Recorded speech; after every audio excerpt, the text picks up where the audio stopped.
आज हम एक ऐसी कहानी आपको बताने वाले हैं जो कि गाइस यहाँ पे करौली की है। और करौली की ये एक कहानी ऐसी है कि गाइस ये करौली जो था एक बहुत अच्छा शूटर था। और ये केवल गाइस आपको बताऊं तो ये शौक के लिए इसका यानी पैशन था और पागलपन भी था, जो कि 1938 के नेशनल गेम्स में बेहतरीन प्रदर्शन भी करते हुए नजर आए। तो इन्हीं की आज हम मोटिवेशनल स्टोरी आपको इस वीडियो में बताएंगे, सो आपको काफ़ी बेहद पसंद आएगी। तो सबसे पहले आपको हम बताएं तो ये करौली का एक बेहतरीन पिस्तौल शूटर था। यह केवल उसका शौक नहीं बल्कि पैशन भी था और पागलपन भी था। उसने सन 1938 के नेशनल गेम्स में बेहतरीन प्रदर्शन करते हुए प्रतियोगिता को अपने नाम पर कर लिया। फिर उसके अद्भुत प्रदर्शन को देखकर पूरे देश के लोगों को उससे ये आशा भी बन गई थी कि यह 1940 में होने वाले ओलंपिक में देश के लिए गोल्ड मेडल भी जीतेगा। लेकिन शायद किस्मत को कुछ और ही मंजूर था। सन 1938 के नेशनल गेम के तुरंत बाद आर्मी की एक ट्रेनिंग के दौरान उसी के साथ एक हैंड ग्रेनेड फट गया। मीन्स उसके साथ क्या हुआ, मतलब जैसे कि आर्मी में वो यानी ज्वाइन थे, तो आर्मी में गाइस वो एक हैंड ग्रेनेड को जो है चलाने का प्रयास कर रहे थे, लेकिन वो हैंड ग्रेनेड जो है वो फट गया। फटने से गाइस क्या हुआ, निशाना लगता था और जिससे क्या हुआ उसके दौरान उसी के जो हाथ थे वो हैंड ग्रेनेड में थे और वो फट गए। तो उससे क्या हुआ, जो हाथ था शरीर से अलग हो गया। मीन्स एक हाथ जो है शरीर से अलग हो गया और जो ओलंपिक के गोल्ड मेडल के लिए उम्मीद लगाए बैठा था गम में डूब गया।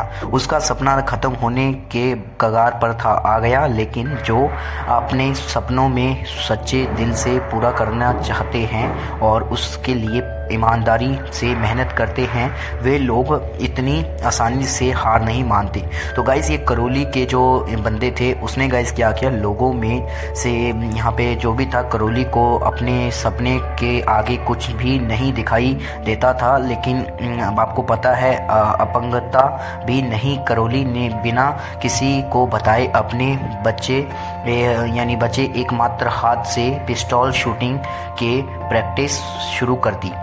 मीन्स उनका हाथ जैसे ही कट गया तो उन्होंने क्या किया, एक पिस्तौल को पकड़ लिया और बाद में अपने एक हाथ से ही शूटिंग कर रहे थे, क्योंकि उनका एक हाथ तो ग्रेनेड के द्वारा जो है फट चुका था।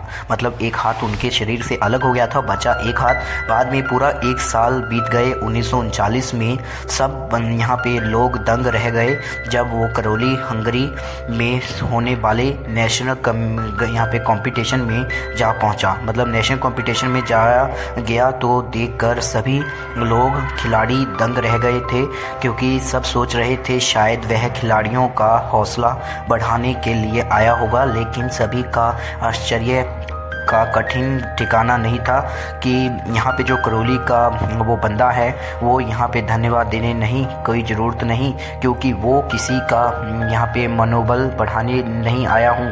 और यहाँ पे ये जो आया था ये गाइस यहाँ पे तुम सबका मुकाबला करने आया था।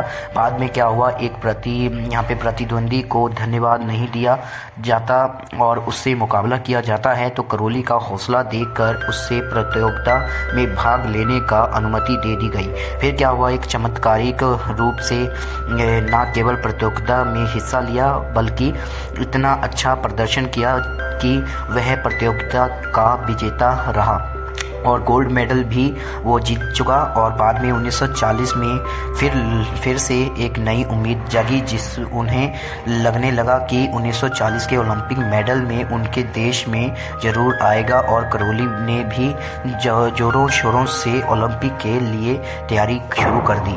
फिर लेकिन कहते हैं ना, जब मुसीबत आती है तो हर तरफ से आती है, और ऐसे कुछ हुआ करौली के साथ। जैसे कि 1940 में ओलंपिक विश्व युद्ध की वजह से रद्द हो गया। मीन्स विश्व युद्ध हुआ 1940 में, जिसके कारण ओलंपिक को रद्द कर दिया गया। लेकिन हार मान जाए वह करौली कैसा भी 1944 में आपको बता दूं होने वाला जो ओलंपिक था उसमें तैयारी शुरू कर दी। और लेकिन करौली की किस्मत भी जैसे जिद पर उतर आई थी। 1944 के ओलंपिक में विश्व युद्ध की वजह से रद्द कर दिया गया। करौली भी जिद पे यानी उतर गया था। बाद में 1948 में ओलंपिक ओलंपिक के लिए तैयारी शुरू रखी।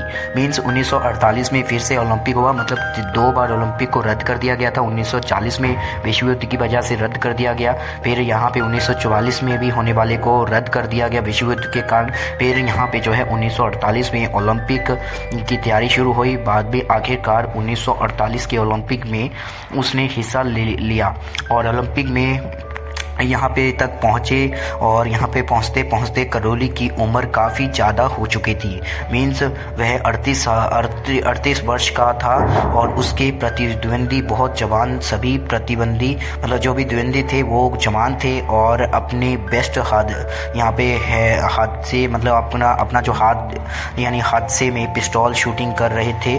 और करौली अपने एकमात्र बचे हुए हाथ से यहाँ पे जो है कंपटीशन करने वाले थे। तो इसमें करौली की यहाँ पे तपस्या रंग लाई। उसने जो जीवन भर अपना सपना देखा था पूरा हुआ और उसने 1948 के ओलंपिक में शूटिंग में गोल्ड मेडल हासिल कर लिया।